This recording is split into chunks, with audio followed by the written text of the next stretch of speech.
Hai semua, kembali lagi di channel kesayangan kita, The Spooky Storyteller. Kali ini, saya akan melanjutkan kisah sebelumnya. Siapkan diri kalian, karena kita akan mengungkap kisah yang berjudul Misteri Desa Tanpa Suara Azan. Tidak usah berlama-lama lagi, mari kita mulai ceritanya. Sesuai tekadnya, Wuri bangun saat dini hari. Bahkan sebelum satu orang pun bangun di padepokan. Dia melakukan aktivitas rutinnya, yaitu sholat tahajud dan berdoa di sepertiga malam yang akhir.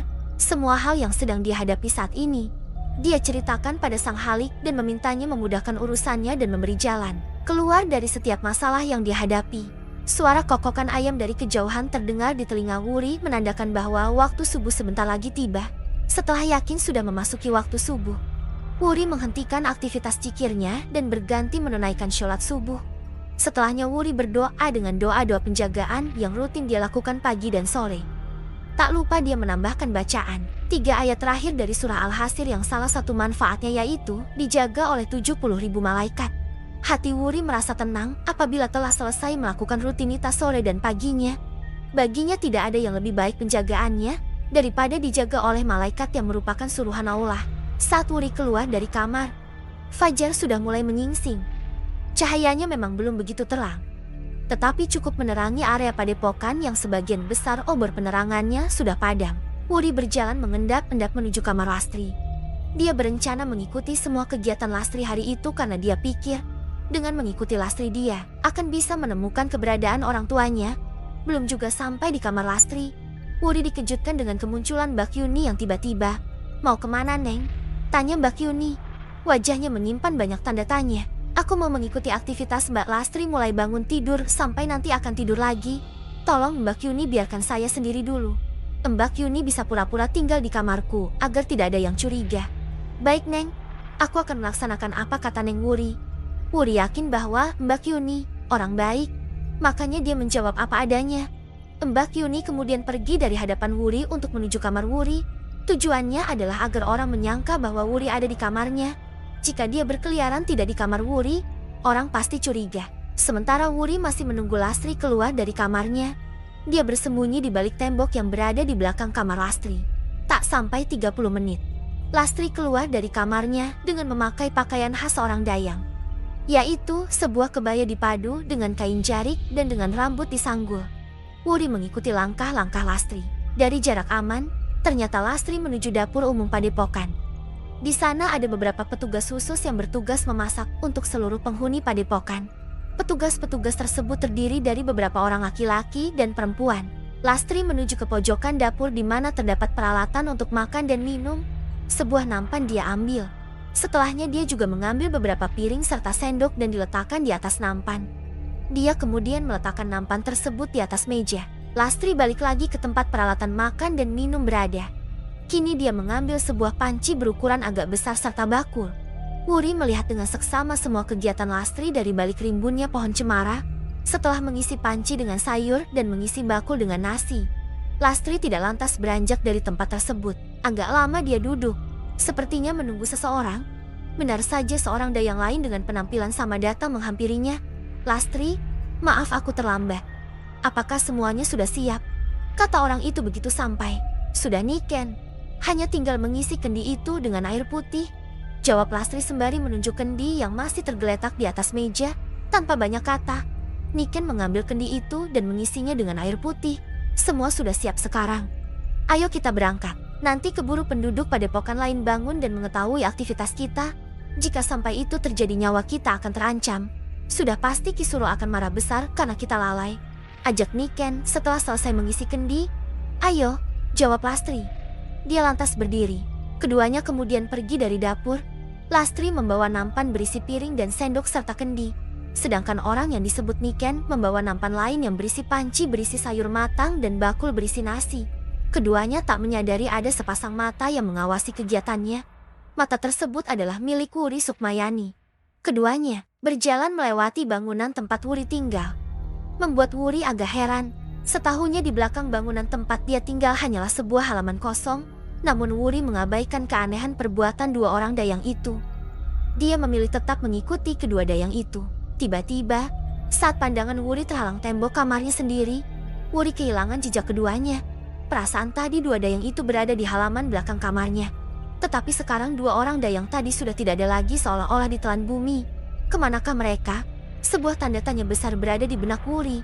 Tak mungkin dua orang bisa menghilang dalam sekejap. Pasti ada sebuah rahasia di belakang kamarnya itu. Wuri terdiam memikirkan langkah apa yang harus dia tempuh selanjutnya. Haruskah dia menunggu? Namun sampai berapa lama? Wuri memegang dahinya. Merasa buntu dengan langkah selanjutnya, Wuri memutuskan masuk kamarnya. Rencananya dia hendak memata-matai halaman belakang kamarnya melalui jendela saja. Sudah selesai, Neng? Tanya Mbak Yuni sesampainya Wuri di dalam kamar. Belum.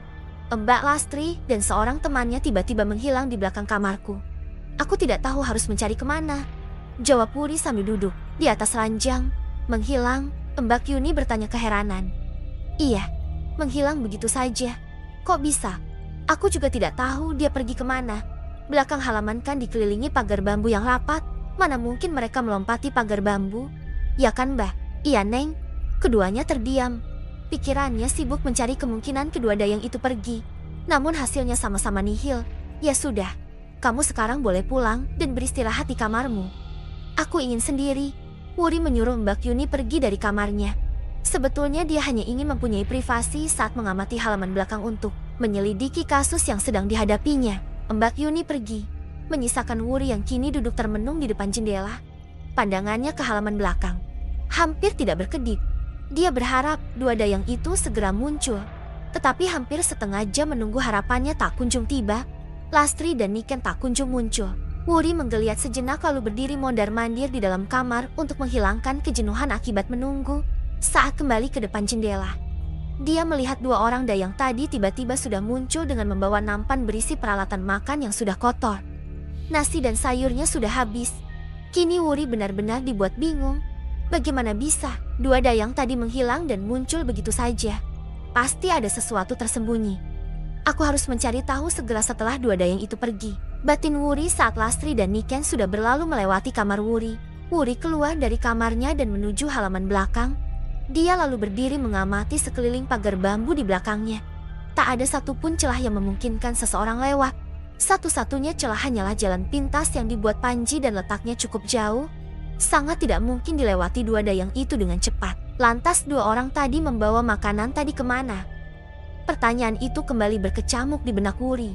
Wuri lantas duduk begitu saja di atas rumput yang tumbuh di halaman tersebut untuk menenangkan perasaannya sendiri. Saat melihat-lihat ke bawah, tanpa sengaja dia menyadari ada yang aneh dengan rumput di depannya. Hampir semua halaman belakang ditumbuhi rumput yang terpangkas dengan rapi. Namun ada sebagian kecil halaman yang tidak ditumbuhi rumput. Wuri berdiri lagi untuk mengamati area yang tidak ditumbuhi rumput dengan seksama. Pikirannya sedikit terkejut saat menyadari area yang tidak ditumbuhi rumput membentuk persegi seolah-olah itu sengaja dibuat, bukan sebuah kebetulan. Pikiran kritis Wuri seketika bangkit. Dia ingat cerita tentang penjara bawah tanah yang pernah didengarnya semasa menimba ilmu di pondok. Mungkinkah orang tuanya juga ditahan di penjara bawah tanah? Wuri kembali berkeliling, mencari-cari sesuatu yang mungkin bisa menjadi petunjuk. Dia membungkuk, mengorek tanah di dalam area yang tidak tumbuh rumput. Sepertinya dugaannya benar. Sebuah cor-coran semen ternyata berada di bawahnya. Wuri berpikir sepertinya cor-coran semen itu semacam pintu untuk sampai ke dalam penjara bawah tanah. Namun bagaimana membukanya? Sebuah pertanyaan baru melintas di benaknya. Wuri lagi-lagi mencari sesuatu yang mungkin bisa digunakan untuk membuka cor-coran semen itu. Hampir 1 jam dia berada di halaman belakang mencari tombol atau apapun yang bisa digunakan membuka pintu cor-coran dari semen. Tetapi hasilnya nihil. Wuri memutuskan mengakhiri penyelidikannya dan kembali ke kamar. Dia merebahkan tubuhnya di atas ranjang sambil memikirkan kejadian pagi ini. Rencananya dia hendak memberitahukan penemuannya kepada Saka dan Panji sekaligus bertanya langkah apa yang harus dilakukan selanjutnya. Tanpa terasa Wuri lama-lama tertidur. Efek dari bangun tidurnya saat masih dini hari. Dari kejauhan, Kisulo yang semula hendak menemui Wuri karena rindu, melihat semua aktivitas aneh Wuri di halaman belakang, pikirannya bertanya-tanya tentang apa yang dilakukan Wuri. Kisulo memilih pergi saat Wuri masuk kamar. Dia tiba-tiba berubah pikiran. Sepertinya aku harus mempercepat pernikahanku dengan Wuri sebelum dia menyadari bahwa orang tuanya aku tahan di penjara bawah tanah. Atau mungkinkah jika dia tahu penahanan orang tuanya justru membuatnya lebih mudah takluk kepadaku? Bukankah aku bisa mengancamnya jika dia tak menuruti kemauanku? Kisuro tersenyum menyeringai, merasa keberadaannya berada di atas awan. Dia yakin dalam waktu dekat, Wuri akan jadi miliknya sepenuhnya. Jangan lupa like, subscribe, dan aktifkan notifikasi untuk mendapatkan update kisah selanjutnya. Sampai jumpa di video berikutnya.